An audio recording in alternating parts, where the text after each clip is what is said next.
Republicans say that we are going to be crushed under the burden of debt, that our kids are going to inherit all of this debt, and that we have a responsibility to be fiscally responsible, to at least attempt to balance the budget. Now, Republicans are in power, and there is not even a single conversation about doing that. No one is talking about trying to be fiscally responsible, to not spend or have expenditures without paying for it. Why is that? Well, I can tell you, the Democrat Party has moved radically left. And Bill Clinton was in charge. Not Hold on. Democrat. Hold on, Clinton. When Bill Clinton was in charge, when Bill Clinton was in charge, Democrats balanced the budget. The answer to the question. Well, when Bill Clinton was in power, Democrats balanced the budget. They passed a bill to cut 400,000 people out of the federal government. 55 Democrats voted for it. You couldn't find 5 that would vote for that today. That's not true. Listen, there is actually a Doge caucus. Hold on, there's a Doge caucus right now that was prepared to work with this administration on cuts. What happened was that the administration decided they didn't want to do that. They were just going to do it single-handedly. That they could have stood up a bipartisan commission to cut the federal government the way Bill Clinton did with Republicans in Congress. Wait a minute. They did not tonight do in our that. town hall, Johanna Hayes, the representative why? from Connecticut, was asked does she agree with any cuts that Elon Musk made. She can't do why it. did this administration not take leadership and say, let's let's stand up a bipartisan commission and Congress cut is the completely government? useless over 20 years when it comes to being fiscally responsible. They've done nothing. So you're absolutely right, Abby. You said it's kind of a backwards process. And what Trump has basically said is Republicans and Democrats alike, when it comes to being fiscally responsible, you've done nothing. You talk about waste, fraud, and abuse, you've done nothing. So we're going to do it. Now, that has to be backed up. And what you'll see is Russ Vote will bring bills, rescission bills, over the next year or so that kind of back up what Doge is doing. And that's a very important piece of this. So Trump is the only president in the last 25 years that has actually tweeted out and publicly used the words balanced budget, balance it now. He's trying to drive forward, and you're right. Let's talk first one second about some numbers. I think this is super important. You're talking about balancing a budget in the context of Doge. Here is what Doge has estimated to have saved, according to its own website. This is what Elon now says is going to be the target, $150 billion in its first year. We're not even in the vague ballpark of the promised $2 trillion, or then the lowered $1 trillion. Should we not start?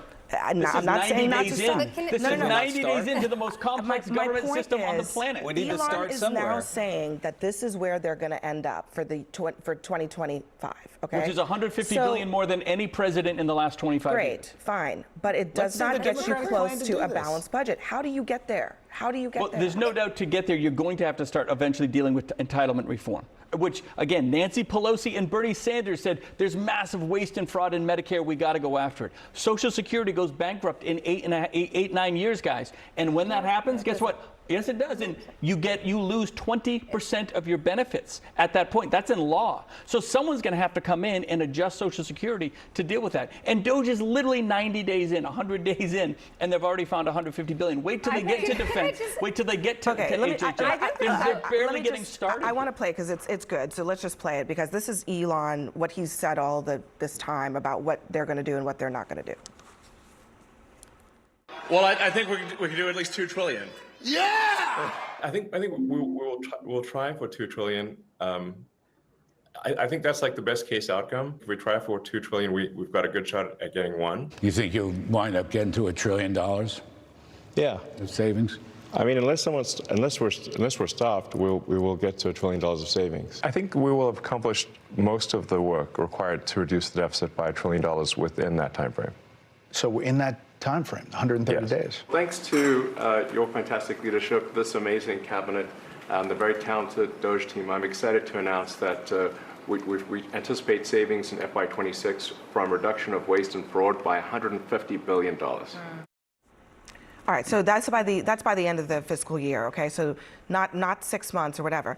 Look, the reason I'm bringing this up is because everybody knows that the math is not mathing. Even when they eliminate entire departments, they are not getting close to the numbers that they need to get to deal with spending by just slashing. So you're saying that they should go harder, is what you're saying? I'm saying they need to cut more, is that if that a rational government would come up with a plan, a bipartisan plan, and that they would legislate that plan. But that they seem to have no interest in doing that. No, it's not interest. It's fear. We have a bipartisan commission. It's called the courage whatsoever. Democrats and Republicans right now in Congress. I just decided I wasn't running for Senate, partially because I don't think that they have the sorry, the balls to do what has to be done, excuse me, Can we say that because now? it's really, it's a serious issue. Yes, and they talk a good game and they do nothing. So, let's give Trump a little credit for saying, I'm willing to do the hard things. I'm willing to do things no one else has ever tried, whether it's closing a border, going after Doge, finding efficiency, having to cut government workers when you have to do it. I think his team, if anything, is failing him I have a in that question. they make mistakes. As a leader,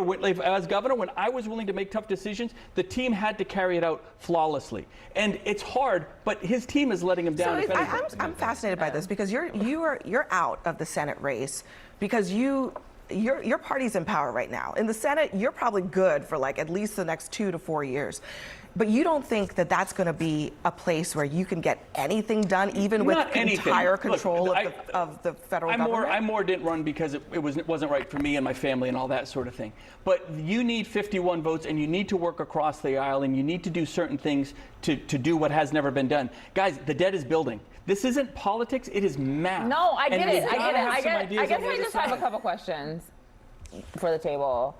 Can we reach $1 trillion in cuts with, I mean, you talked about entitlements without touching Medicare and No. Medicaid and Social Security. Okay. No, you can't.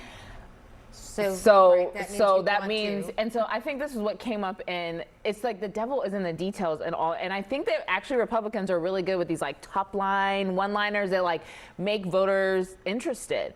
But then when you actually get to the details of it, it's the thing that gets the House and the Senate's phone lines ringing, which is why they don't have the courage, because they actually won't do the governing of the people. You can't do what Elon is saying he's doing without touching the programs that American people don't want to get touched.